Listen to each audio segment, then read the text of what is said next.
Having recently looked at various nations already represented in War Thunder, I feel we should take a look at some of the less or non-represented nations, starting with Romania, with a focus on World War II tanks in this episode, with a separate video covering Cold War and onwards Romanian tanks to come out at a later date. Before we look at the tanks, one of the big questions regarding Romania is how should it be added to War Thunder? If you had asked me a few months ago, I would have said add it as a subtree in the Italian tech tree, but with a few doubts on this due to the number of vehicles available. However, since then we've had the Finnish subtree, which consists of basically 3 unique vehicles and 12 copy-paste vehicles. So I see absolutely no reason Romania shouldn't be added as a subtree, especially since it had a lot more than 3 unique vehicles. Not to mention, as an important Axis and later Allied/Soviet power, it also has access to many Axis and Soviet vehicles, including but not limited to Panzer IIIs and IVs, Panzer 38Ts, Stug 3Gs, M3 Lees, T-34s, IS-2s and many more.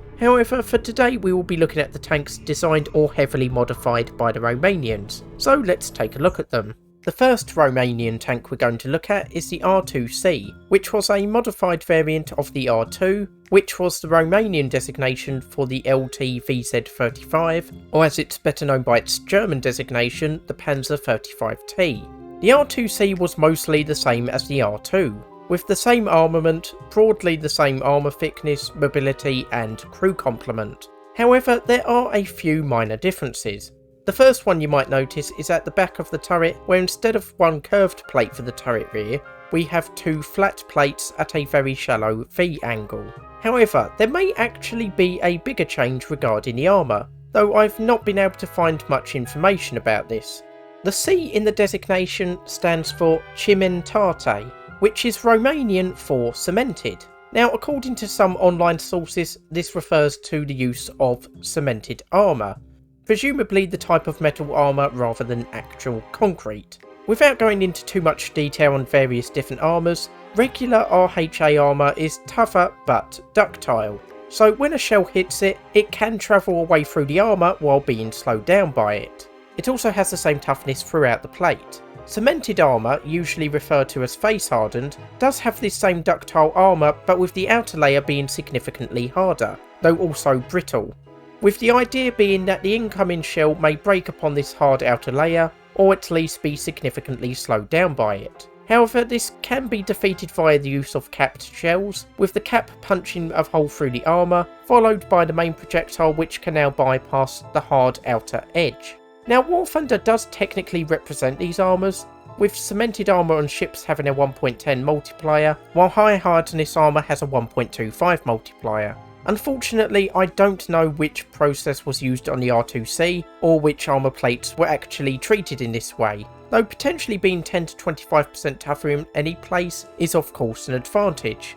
Personally, I think this would still be a 1.0 vehicle, as a 1.25 multiplier on the thickest armour of the vehicle would take its effective thickness from 25mm to 31.25mm, which is an improvement but not anything to really shout about, and of course the rest of the tank with thinner armour would benefit even less from it. That said, I think it would be a good starting tank for a Romanian subtree, or just a good introduction to Romanian tanks in general. The next tank is the Venatorul de Care R35 Transformat, or the VDC-35 for short, which is basically a Romanian upgrade to their existing R35 tanks. Romania had received 41 R35s from France in 1939, and a further 34 from Polish units that had escaped to Romania after the fall of Poland, giving them a total of 75 R35s. These tanks would go on to be used in Operation Barbarossa, and while they were liked for their thick armour, their slow speed and ineffective 37mm gun meant this tank was obsolete in any kind of tank engagement. Bearing in mind the Soviets were starting to field T-34s and KV-1s with thick armour and 76mm guns on more mobile platforms. Thus, in late 1942, work was begun to upgrade the R35s with the superior 45mm 20k gun as used on the T-26, while trying to keep the original heavily armoured turret, and the Romanians were generally successful in this effort. As mentioned, the new main armament is the 45mm 20K, which has a penetration of 58mm at 500 metres with APHE BC shells, a huge improvement compared to the original 37mm SA-18's 36mm at point blank range with APCR. Elevation is -8 to +25, while turret traverse will likely remain at around 9.3 degrees a second. Armour is broadly the same, which is one of the reasons the Romanians kept the original turret, as it has 40 to 45mm of armour all around.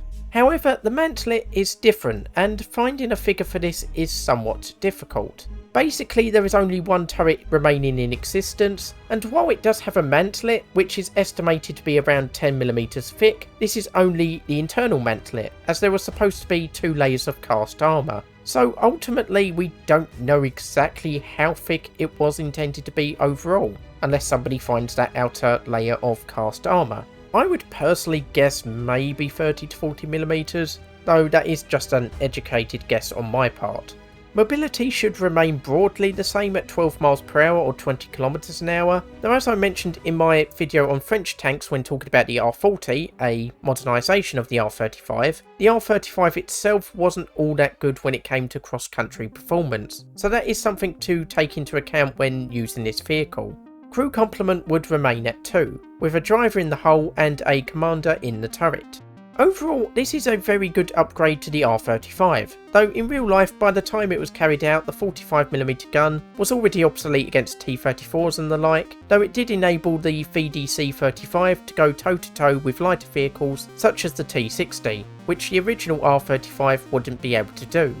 As for where it should go in War Thunder, I would suggest placing it at battle rating 1.3, as we now have a much more effective gun, but it is still hobbled by a fairly slow speed and a one-man turret, meaning this vehicle could still be flanked and taken out quickly in the event of a successful penetration.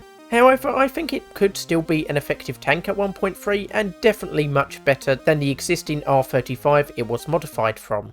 The first tank destroyer we will be looking at is the Takam T-60, a tank destroyer built upon captured Soviet T-60 light tanks. Around the same time as they were developing the VDC-35, the Romanians were trying to find a way to convert their various tanks into tank destroyers that might actually have a chance to destroy Soviet tanks. One of these efforts went towards converting the numerous T-60 tanks that had been captured from the Soviets, with the original turrets replaced with captured Soviet F-22 76.2mm artillery guns, turning the now called Takam T-60 into an effective tank destroyer. The F-22 is sort of in War Thunder, but in a modified form known as the Pak-36R, which has an armour penetration of 135mm at 500 metres with APC-BC shells. The F-22 itself seems to have had a real-life penetration of 75mm at 500 metres when using BR-350 shells. Now, this is much worse than the German converted weapons in War Thunder, though I have noticed that War Thunder stats and real-life results can differ quite significantly in some cases. The gun has a decent traverse of 32 degrees both ways and an elevation of -5 to +8 degrees. It is also fitted with a secondary armament of one 7.92mm machine gun, though I'm unsure exactly as to where it was placed. Armour should remain about the same as on the original T-60, with a maximum hull thickness of 35mm.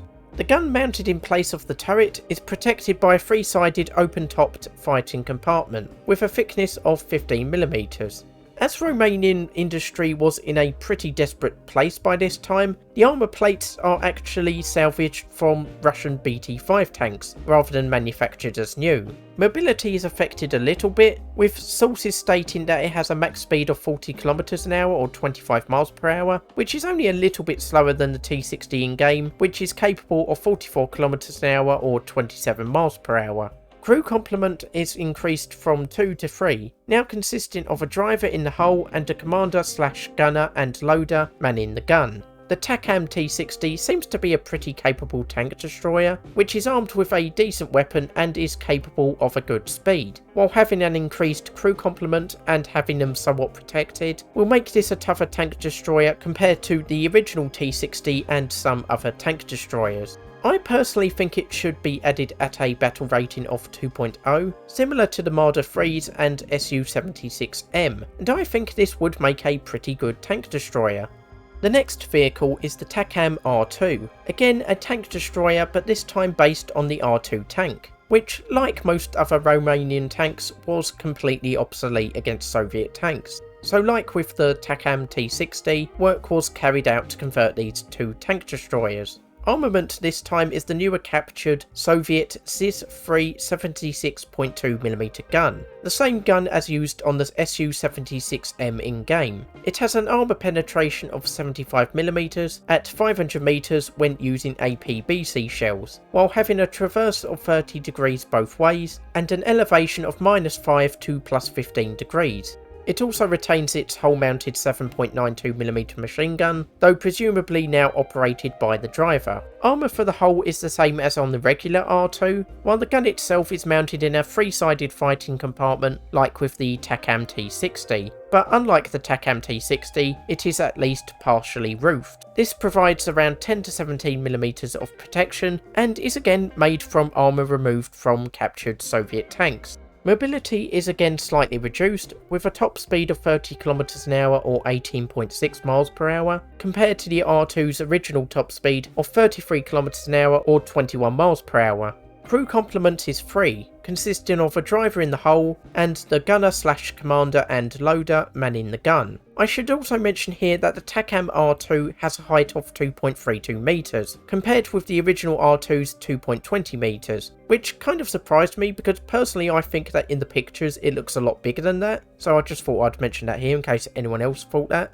Overall, this seems fairly similar to the Takam T60, having a slower speed, similar performing gun, similar armour and same crew complement. Honestly, you could probably fold these two vehicles, as they seem to fulfill a very similar task with very similar stats. Personally, I think the Takam R2 should also go at a battle rating of 2.0, though this could change depending on how it performs. The next Romanian vehicle is the Mare Shal, Romanian for Marshall, which was a very innovative design for a tank destroyer. In fact, as you might be able to tell, it bears quite a lot of resemblance to the Jagdpanzer 38T, or Hetzer as it's more commonly known. The reason for this is that the Mare Shal is credited with influencing the later German design, though due to Germany's superior industry, despite starting later, they finished and started producing their design before the Romanians. Now there are 7 different designs of the Mare Shal, from M00 to M06, and I am going to use the M05 and M06 designs for this video, as these were the designs that were chosen to go into production, with there being little difference between the two vehicles, with the major difference being that the M06 has 3 crew instead of 2 for the M05.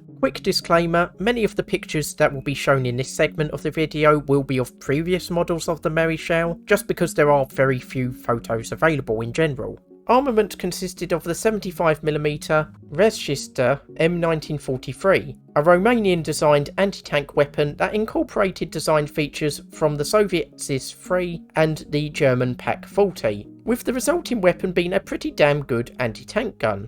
During testing, it was found to be able to penetrate a 100mm plate angled at a 30-degree angle at 500 meters, as well as a 100mm vertical plate at 1000 meters, which is again a pretty good performance. Armour was pretty thin at only 10 to 20mm thick, and although the armour is extremely sloped, it will likely be penetrated by most conventional guns, so you shouldn't be relying on your armour if at all possible. Mobility is pretty good, with a top speed of 50 km an hour or 31 miles per hour, which could make this a pretty good scoot and shoot vehicle, using your speed and small size to get into good ambushing positions before quickly relocating.